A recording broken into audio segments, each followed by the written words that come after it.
Hello, I'm Roisin Ni Chleirigh with the Irish Political Roundup, and I am joined by another great senator, Senator Tom Clonan. Am I pronouncing it Clonan? That's right, yeah. My northern accent.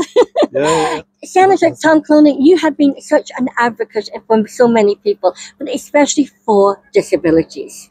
Yeah, so I've four adult, inverted commas, children, 24, 23, 21 and 18. And my 23-year-old son, Owen, has a neuromuscular disease and he's a wheelchair user. So I suppose the experience of being a parent and a carer to a young disabled man and our family experience of that has kind of, I suppose, pushed us into advocacy and now a huge privilege to be elected as a senator.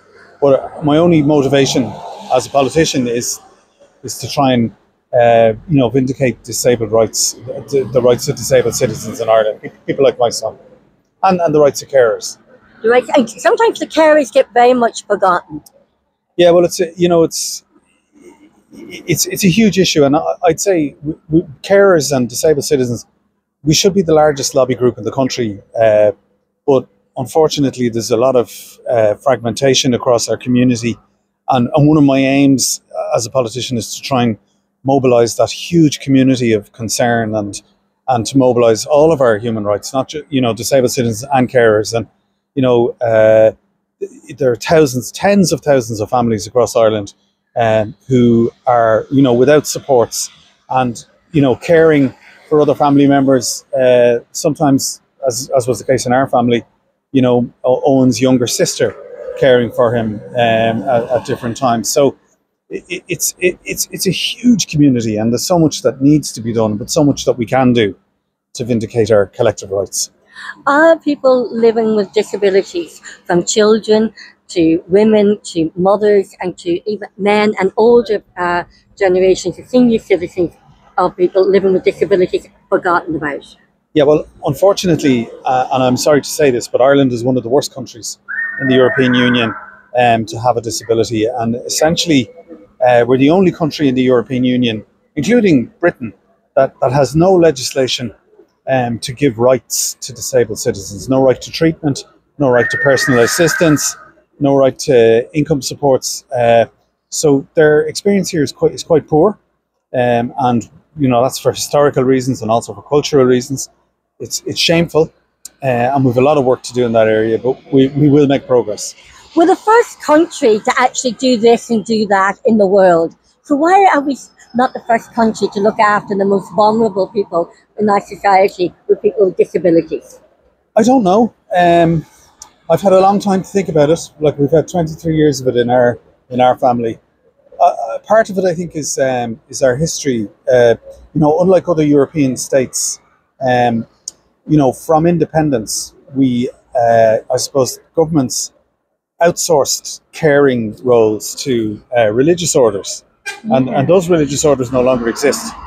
And instead of the state stepping in, as they have in other jurisdictions, and providing legally mandated supports and services for disabled citizens, it has been outsourced to private for-profit companies, care providers, nursing homes, congregated settings that are for-profit, with all of the problems and the suboptimal outcomes that we're aware of in that regard.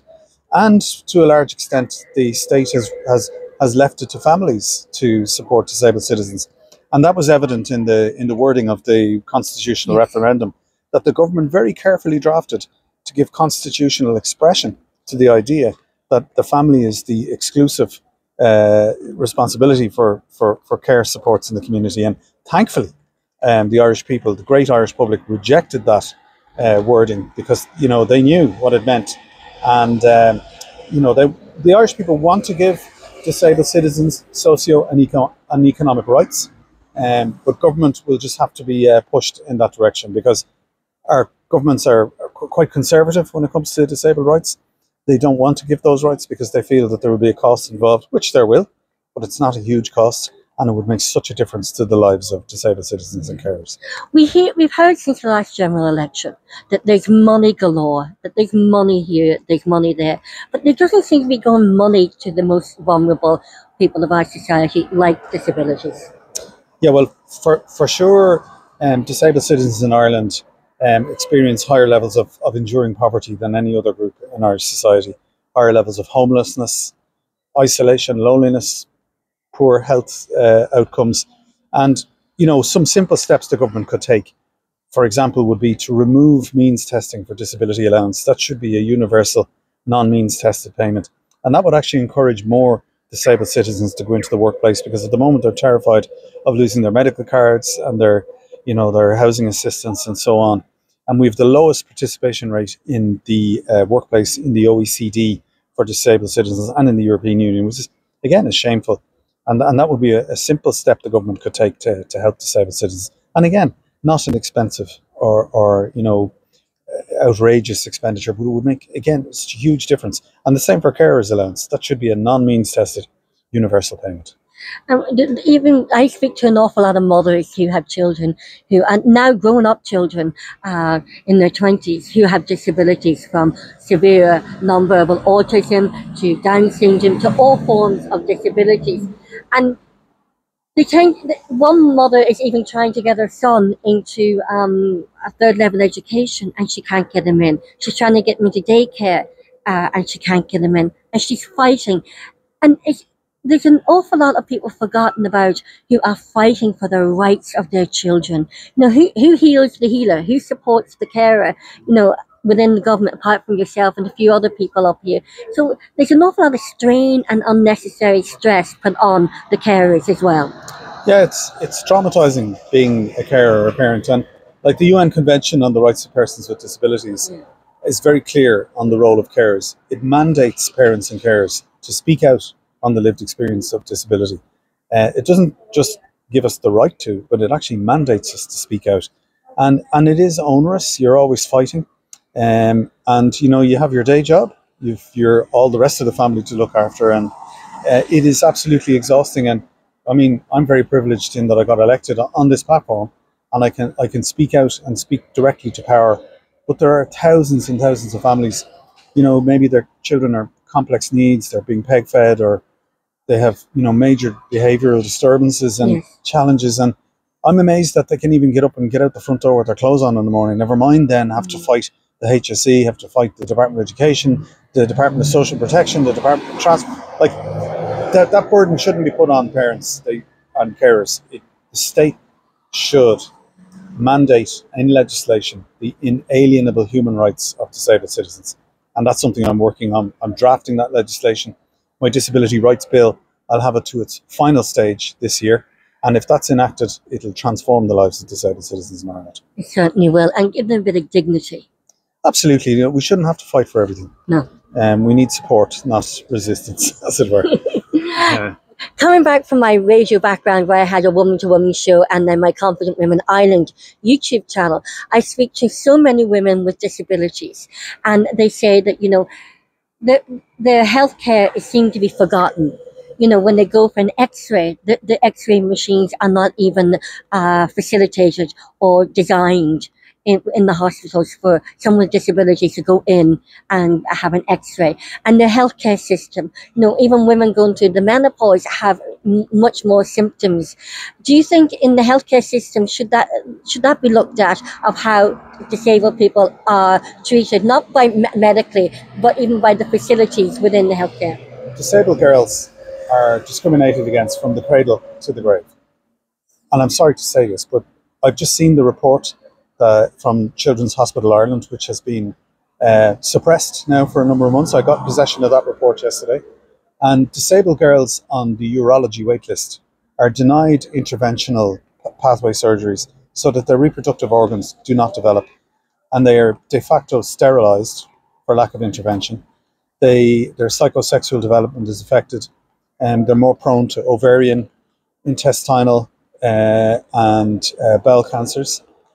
It's an absolute scandal. I mean, the only other country in Europe that I can think of that engaged in the forced sterilisation of disabled girls was Nazi Germany, and that's where Ireland is. That's where we're at. Intersectional discrimination for disabled women, adult women, includes things like if a disabled woman gets married, she loses her disability allowance, and the incidences of domestic violence and coercive and control behaviours over disabled women are accelerated by that. So we have some serious problems in this country. Like Ireland is an ableist state, but particularly for women and girls, disabled women and girls, it's abject. And I'm sorry to use that word. And that's why we have to have a really radical approach to this. And, you know, I would hope we could mobilise all of society to fight for the inalienable human rights of little girls who are being denied the surgical interventions which are routine across Europe, that they would grow and develop as women and be able to have children. I mean, isn't that a basic fundamental human right? And Mother Nature.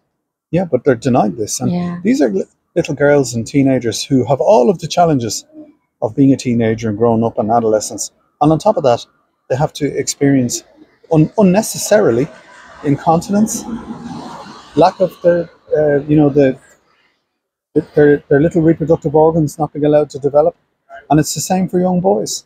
We know that leaks to the Sunday Times show that the surgical interventions for boys for their testes to descend is not being carried out. And so boys, disabled boys, are also being sterilised. I mean, this is horrific. And this is the stuff of nightmares. And it's happening right now in 2025 in Ireland. And that's why, you know, all of the service providers, the NGOs that purportedly represent the rights of disabled people, they need to wake up now. We need to have a united, radical campaign to vindicate the rights of our disabled citizens, boys and girls, men and women. And you're just bringing that to me as well. We talk about disabled children, also adults. I remember interviewing on the radio, and you interviewed him as well, Paul, Tom Clonan from the Professor Tom Clonan, yes, and he was talking. I had a brain freeze there, and he was talking about, you know, the entrepreneurship for people living with disabilities is very, very good, and it would actually help them even out of poverty. Yeah, and look, all those supports to get disabled citizens to participate fully in the economic life of the state, in the artistic, the political, the cultural, educational life of the state, that means treating them differently. Equality doesn't mean treating everybody the same. It means treating them differently, giving them the supports and the scaffolding that they need to be able to participate.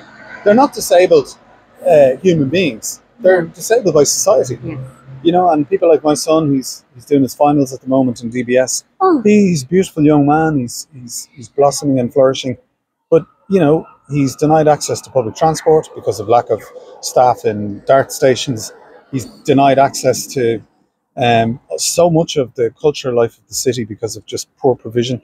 And again, all of this revolves around, I think, first principles, primary legislation. Let's legislate for human rights and force government, force business, force everyone to just straighten up and fly right and support our disabled citizens and celebrate them.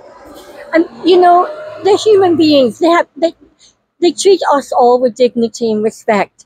And we were coming up on the train, and when we got to Lewis, and there was a group of school children, and I went with the teacher, and she was waiting to get on the Lewis in the wheelchair, and she was surrounded then by children. And I went over to the teacher and said, I just want to make you aware there's a lady there with a wheelchair who's going to try and get on the Lewis.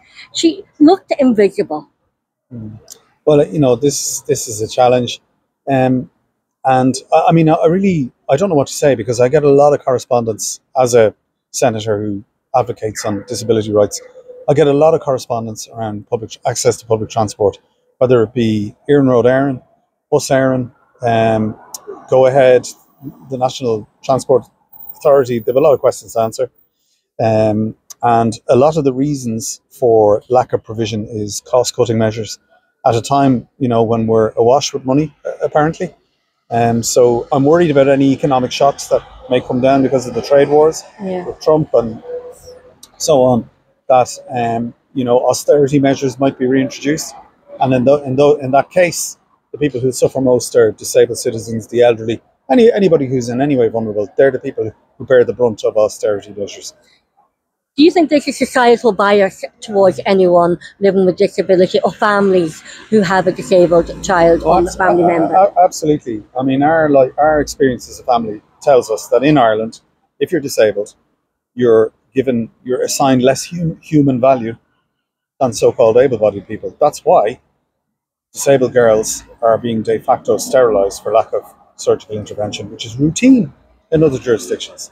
And CHI, they have very, very serious questions and answers in relation to that. Same with disabled boys, and boys and girls denied access to vital spinal surgery, Yes. left to deteriorate to the point where they become inoperable. We had disabled children with Duchenne's muscular dystrophy in yesterday who are being denied access to licensed therapies and drugs, and they're losing function and becoming, having to use wheelchairs unnecessarily. I mean, what does that tell you about a society? As I said, if you're able-bodied and if you have chest pain, notwithstanding the challenges of the emergency department, you'll be treated. If you need stents, they'll be inserted. Same for cancer, you'll be seen by the oncology team. Same for, if you're pregnant and you go to a maternity hospital, you'll be treated. And if it's your choice, your baby will be delivered in a delivery suite with you. But if you're a disabled child in Ireland and you need a class at school, you're not going to get it. We have tens of thousands of children, 25,000 by the end of this year, who will get no assessment of need. We live in a profoundly ableist state that does not place the same human value on disabled children and disabled adults as the rest of our community. And that's something that Ireland has to own. It's got to own up to that and realise we are an ableist state that operates a system of apartheid against disabled citizens in every aspect of their lives. From housing, education, access to the workforce, they are discriminated against. And I'm sorry to be saying that, but it's true. And the situation for disabled citizens is deteriorating. And I can pinpoint, it was the financial crash of 08, 09, and the austerity measures, we still have not recovered from those. And I asked the Minister for Finance, Pascal Donoghue, who came in to Shannon 2 weeks ago to make statements about Ireland's economic prospects. And I asked him that come what may, no matter whatever shocks might come to the economy, would he commit and guarantee that he would impose no cuts on disabled citizens? And I'm sorry to say, rather than address that, he got angry. He reprimanded me for suggesting that austerity, damaged the most vulnerable in society. He didn't like to hear that, and he gave no commitment to protect disabled citizens. So, if you're listening to this, if you're watching this, get onto your local TD. Ask them, will you commit to ring fence and protect the pathetic funding we already have, and to increase it? Come what may. You measure a society by how it protects its most vulnerable citizens. Ireland, I'm sorry to say, is a harsh republic for people who have any kind of vulnerability. And this is at a time when our economy is booming, allegedly. You talk about vulnerable and you talk about women. You have been a fierce, strong advocate for women of honour and women within the Defence Forces. A couple of years ago, I interviewed Karina Malloy and Women in Defence and her great book, and I tell everybody about it. And so where are we with the women of honour? What is happening now with the women of honour and within the women of the Defence Forces? Well, at the moment, I mean, with the fresh disclosures of gender-based discrimination and gender-based violence that were made by the Women of Honour in 2021, that has brought the Defence Forces back into focus. And a judge-led inquiry, the Independent Review Group, reported in 2023 and described the Defence Forces as an organisation that barely tolerates women, that has a toxic workplace culture. And one of the recommendations of that group was that there be a judge-led tribunal, which is now sitting as we speak, which will determine for once and for all, the manner and the means by which the toxic culture of our Defence Forces can be transformed. Because we owe that to the thousands of really good soldiers, sailor and aircrew, men and women who serve our country with pride. There is unfortunately a number of individuals who bring dishonour on their oath of allegiance to the Constitution, But I also have to say that there are systemic and systematic issues in the culture of that organisation that need to be addressed. So the Defence Forces need to be brought into the 21st century, and they need to, relinquish the cultural sort of baggage that they inherited from the British Army in the 1920s in terms of hierarchy and status and negative reinforcement and punishment, and an overemphasis on negative reinforcement instead of the meritocracy that our Defence Forces should be and could be.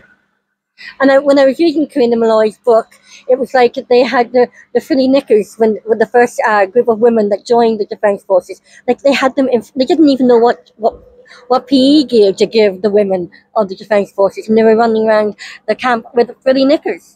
I know, and in my own doctoral research, which I carried out as a captain and serving captain in the Irish Defence Forces, I did research the what they call the female pattern uniform. Yes. And the design came from Ib Jorgensen, and the design parameters he was given at the time by the General Staff was make it like the same as the Aer Lingus air hostess uniform. So when somebody chooses clothing for you, it reveals a lot about what they think of you. Yeah. So they didn't give them combats initially. They didn't give them combat boots. They were given a uniform that was designed to resemble an air hostess uniform. Slip-on court shoes, skirts with a kick pleat, not really good for marching or military activities.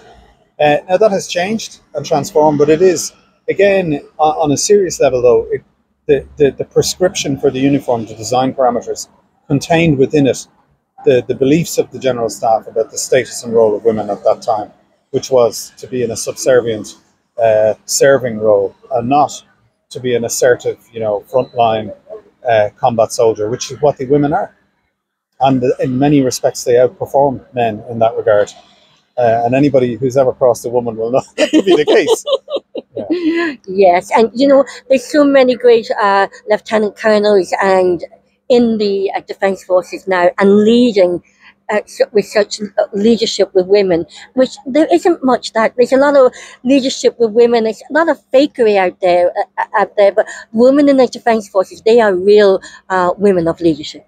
Absolutely, and it's the same in An Garda Síochána, and you'll find that in the international military community, women, play very active roles in leadership in air operations. Like the research internationally shows that women make better combat pilots than men, possibly because of the way they're socialized, multitasking. They can do the command, control, weapons operations, and it's predicted that in the air war of the future that women will dominate that. So when I fly any airline I'm on, I always have a look in the cockpit, and if there's a woman in the cockpit, I know we're going to make it to the right destination and we'll get there safely. So look, we know from research that gender, to use that expression, gender integrated workplaces outperform single sex workplaces in every aspect of life. So if you look back at the history of combat, let's say in Vietnam, the resistance against the Americans, 1/3 of the North Vietnamese army and the Viet Cong were women. And that 1/3 female force defeated an almost exclusively male, US Marine Corps. So, the answers are there in history if you look for them. But unfortunately, women are often written out of our history. Yes, they are. And I know, look, we're standing here outside Leinster House. Women played a really active role in the liberation of the state during the 1916 Rising and in the War of Independence. People like my grandmother, who fought. She was a teacher in Scoil Bhríde, Ireland's first Gael school. And she was also attached to the South Dublin Brigade of the IRA. They carried out targeted kidnappings, assassinations, arson attacks on police stations. So she was a real woman, multitasker, school teacher by day and freedom fighter and arsonist at night. But that's, that's the way, and that's, women have played that role. It hasn't been fully understood. There have been improvements in that regard, but we still have shockingly low levels of participation of women in our national parliament. And, the Defence Forces has a long way to go yet to recruit, the right number of women to get critical mass in the organisation, as they have in other international militaries. Well, Senator Tom Clonan, you served your country with dignity and an honour, and 126 Infant Battalion are over in South Lebanon, led by Galway. Would you like to just look to the camera and send our men and women over in Lebanon a message and their families? Absolutely. So I'd like to wish all my comrades in arms, you know, have a good, safe trip, and let's bring everybody home safely. And to the families, that just say, look, your sons and daughters, your husbands and wives, your brothers and sisters, they're in good hands in the command of the Irish military overseas. We're very experienced in these hostile environments, and force protection is always the #1 priority. So don't count down the days. Try and enjoy the experience. And I know soldiers listening to this will laugh at that, but it is, you know, it's something that you'll remember for the rest of your life. And have a safe trip. And we look forward to bringing everybody home in due course. And thank you for your service. Thank you. And thank you, Senator Tom Clonan, for taking the time to speak to us on the Irish Whistleblower. Thank you.